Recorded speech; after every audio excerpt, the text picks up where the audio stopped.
Again, welcome back. A frail 81-year-old man has told ITV News how he was thrown to the ground by police and injured after they turned up to the wrong address. Malcolm Emery described how he was arrested after he asked officers what they were doing outside his home in Potton in Bedfordshire. Police have referred itself to the police watchdog after the incident, and our correspondent Rachel Younger reports. I'm not a criminal. Father.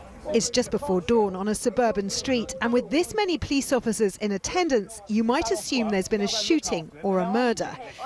In fact, 2 female police officers have called for backup after an 81-year-old confronted them, carrying a small stick, to ask what they'd been doing outside his house. He still can't believe what happened next. I was on the floor. They jumped me from behind.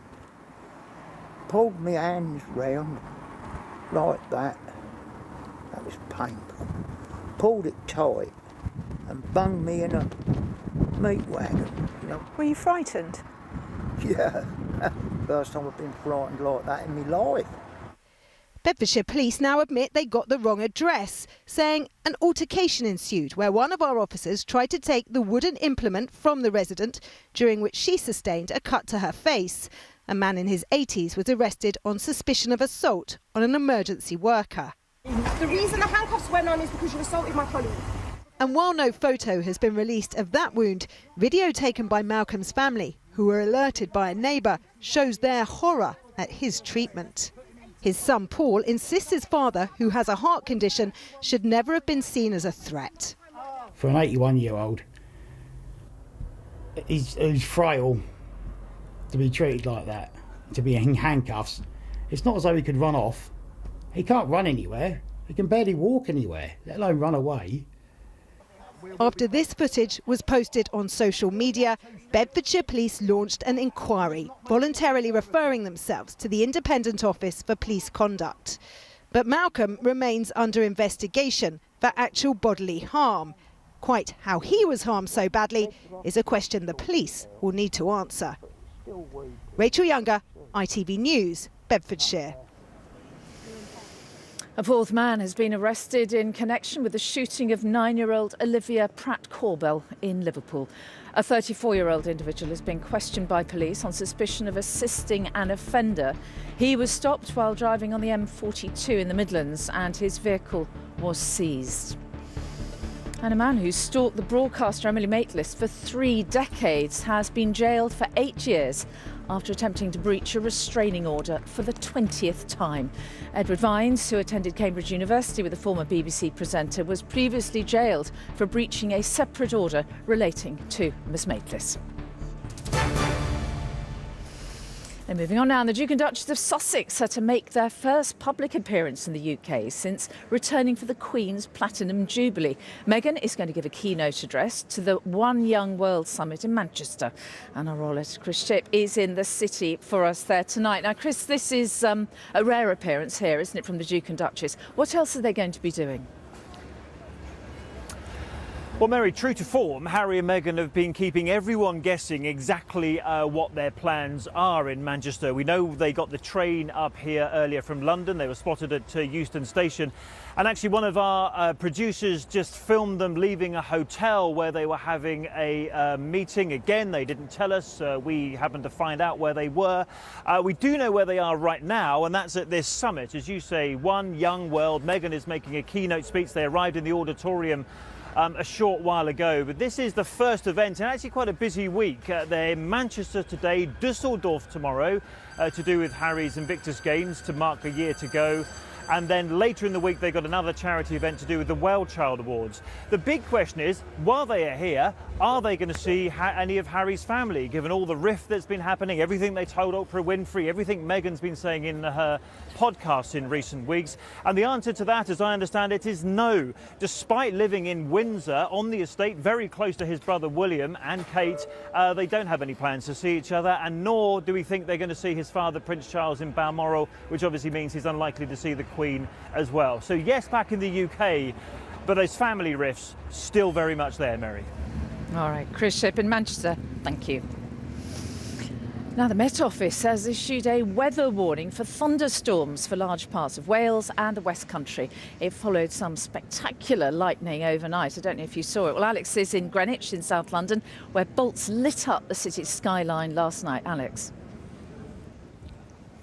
Thanks, Mary. Yes, all fairly calm here at the moment, as you can see behind me. A fair few have come out to catch the sunsets, but there could be more lightning to come as we head through this evening and overnight. But if we take a look back at what happened last night, well, we can run the sequence and you'll see where this system came in from the south and it made its way northwards through the overnight period, producing some pretty heavy rain and also around 15,000 lightning strikes. And we can see what they actually looked like. Certainly a free light show lit up across many parts of the UK last night, anywhere from North London to West London through to Buckinghamshire, all the way down to Cornwall as well. Some fantastic lightning there, and also at Stonehenge in Wiltshire. As I say, there is a possibility that we could see more lightning as we head through the next 24 hours. In fact, the Met Office still have a warning in place across much of Wales, the southwest of England, and also some parts of the West Midlands. And I wouldn't be surprised if more warnings get issued at the last minute as we head through the next few days, because it is a fairly unstable air mass that we're going to be dealing with. And for more on this, actually, let's take a look at the details right now.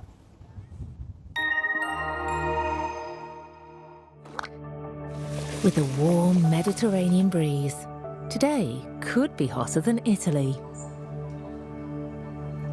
Heinz Pasta Sauces sponsors ITV National Weather. Well, it certainly is going to be a fairly changeable week where we are going to be dealing with some fairly heavy rain coming through at times, and also the possibility of more thunderstorms. And the reason why, well, you can see why when we run the pressure pattern for the course of this week. It is fairly unstable. We've got low pressure which is going to be centred across the British Isles, and we're going to have a number of weather fronts swirling around that area of low pressure.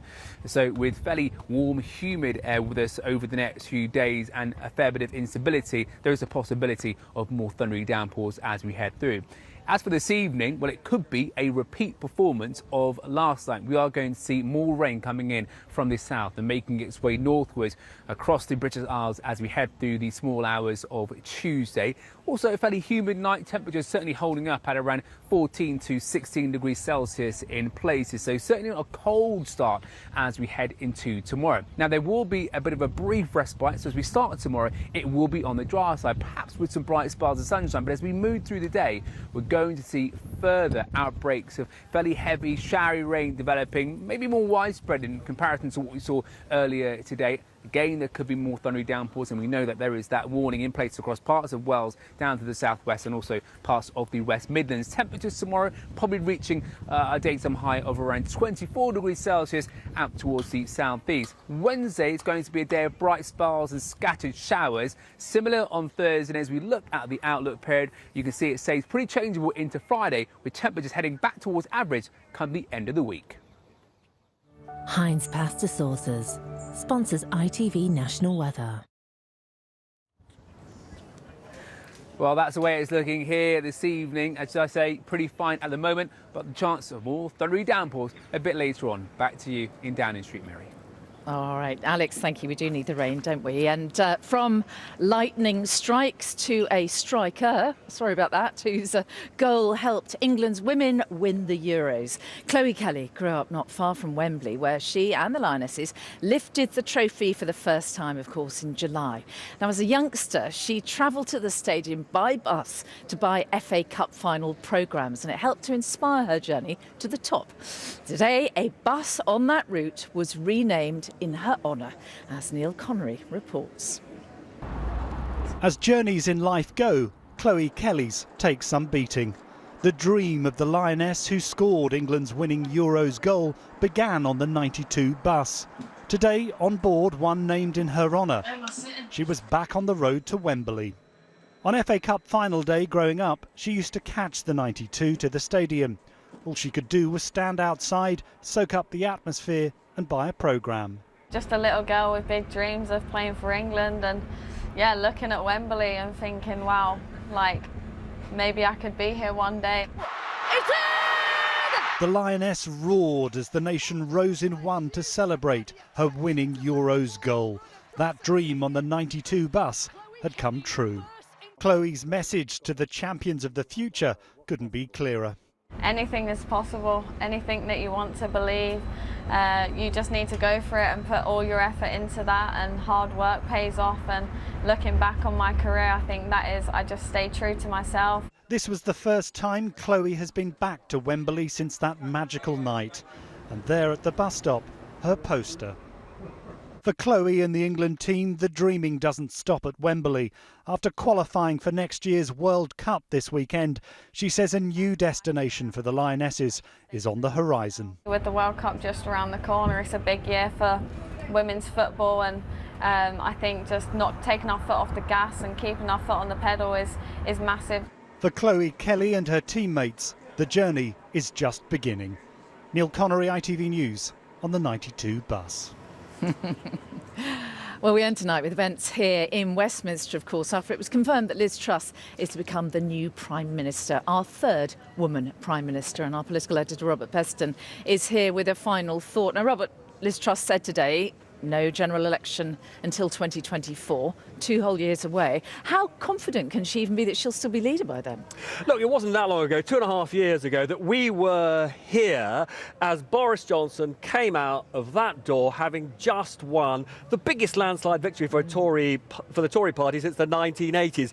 And yet, tomorrow morning at breakfast, he will come out again and he'll say goodbye. He'll give his resignation speech and then go up to see the Queen. So she can't be confident, frankly, that she can last even months. And so much will hinge on what she says later this week. On Thursday, I am expecting her to lay out perhaps £100 billion of government money to try and ease the worst of this inflation and energy cost of living crisis, where she will reduce the numbers of people, and we should not understate this crisis, who will have to choose this winter between heating or eating. This is an economic crisis like none we've experienced, even during the dark days of COVID.